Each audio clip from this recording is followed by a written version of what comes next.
I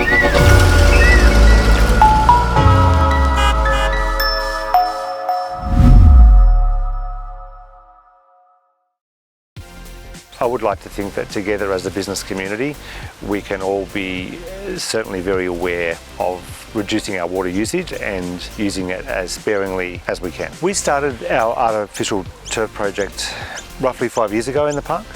We were finding it very difficult as a business to keep our community areas and our public spaces and our foreshore areas green and lush and inviting and appealing. We were finding that very difficult from a manpower point of view because of the lack of rain that we'd had. We were also finding it difficult obviously because of water restrictions and the fact that we needed to conserve water and had a responsibility to do so. So I think the benefits have just been compounding over recent years. We've experienced significant drought, so water become a very precious commodity for all of us. We would have ended up having people camping on dirt. So we were fortunate by the time the height of the drought, we had potentially about 70% of our powered sites astroturfed, and now we have more. So the fact that we didn't need to have water to maintain our sites to a high level and a high standard is just fantastic for us and our guests. As a business, we're particularly proud of this culture that has developed over many years. If people walk past a leaking tap, they report it. It would be very rare that either one of our team or one of our guests would ever come across a tap that drips. That is the culture across our entire team, and very rarely do we find water wastage. We all see water as a valued and a precious commodity. When we do water our common areas, we obviously do that to ensure that water never goes down the drain, and we do it at the appropriate times of the day when you have least evaporation.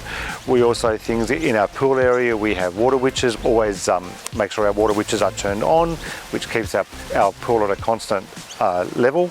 We also ensure that all of our shower heads throughout the park have water saving devices in them as well. And I think also in general, just wherever we possibly can to initiate water saving initiatives. Water storage, recycling water, things like that are certainly things in future development that we would absolutely consider and try and incorporate wherever practically possible. We felt that by logging and controlling and keeping a track on our usage every day would give us another tool to potentially identify a leak that we didn't know. And there have been many examples where we have recognised increased usage and as a result gone actively looking for a leak and found it. It's not only about saving water, but it's also, for us as a business, it's about saving money.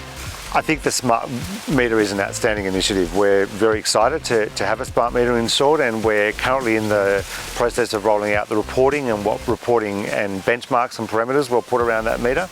But once again, that will be another tool in conjunction with our manual read that we will be able to receive alerts and messages and emails and SMSs every day whenever we have some abnormality around our water consumption, which will be another tool that we can use to identify any potential wastage.